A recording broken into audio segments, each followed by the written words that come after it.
सगळ्यांना good morning. आणि मी चहा पिते आता सकाळी.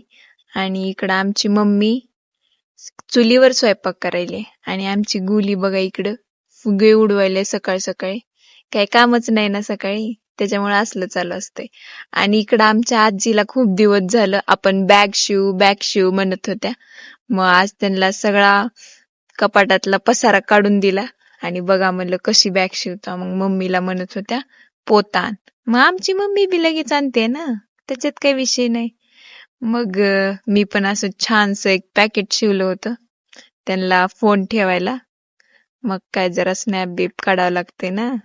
मग काढला आणि डबल कट करत होत्या. काय कराल त्या ती कळतच नव्हतं. अगं बघ, फक्त बघ म्हणाल त्या. अवघड आहे म्हणलं. आणि आमची गोली बघा इकडं काही येडीचाळी करायले. आणि इकडे डबल एक पॅकेट शिवायचं चालू आहे. आणि तेवढ्यात माझ्या डोक्यात एक आयडिया आली. आपण एक आयडिया करू म्हणलं. ती कळेल तुम्हाला लवकरच.